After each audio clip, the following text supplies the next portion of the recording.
是谁散布谣言说无骨鸡爪是老奶奶用嘴啃出来的，吓得我好几年都不敢吃无骨鸡爪。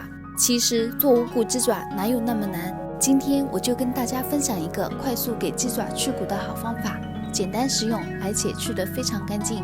首先把鸡爪倒入大盆中，加入清水浸泡。一般我们在市场买到的都是冻鸡爪，一定要用清水浸泡，自然解冻。有条件的泡3个小时以上，中间每隔1小时换一次水，这样能更好的去除腥味。充分解冻以后，控水捞出，把鸡爪直接放入锅中，加入姜片、葱节，再倒入没过鸡爪的清水，加1小勺食盐，少许黄酒去腥，然后开大火炖煮。先给鸡爪焯一遍水，水开后再煮5分钟左右捞出，时间不要煮久了，肉太软烂不好脱骨。捞出后立马放入冷水中过凉，这样更容易脱骨，而且鸡爪吃起来也更有劲道。趁这个时间我们调个酱汁，碗中倒入姜蒜末、小米辣、1勺食盐、2勺白砂糖，不喜欢吃甜的可以少放一些，2勺白醋、2勺生抽，再加入小半碗雪碧、小半碗纯净水，充分搅拌均匀后备用。鸡爪彻底凉透以后，控水捞出。接下来就是去骨了。先用小刀把鸡爪的每根指头都划上1刀，就像这样子，每个指头纵向轻轻划出一个口子就可以了。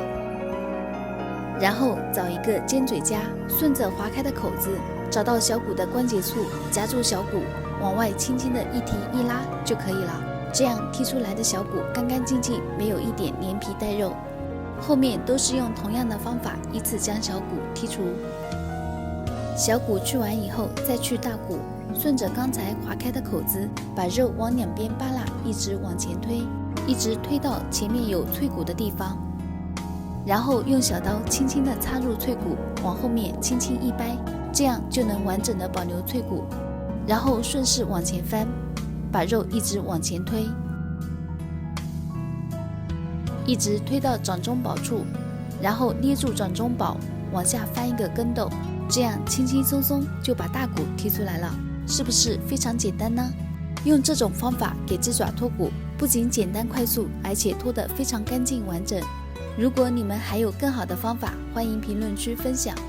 鸡爪全部脱骨以后，再加入柠檬和香菜增味提鲜，然后倒入刚才调好的料汁，再加少许油泼辣子，然后把它们充分的抓拌均匀，腌制1个小时就可以吃了。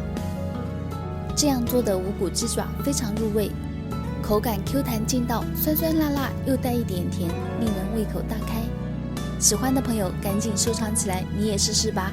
觉得我的方法不错的，您就转发分享出去，让更多的人知道。如果您还有更好的方法，也一定要告诉我。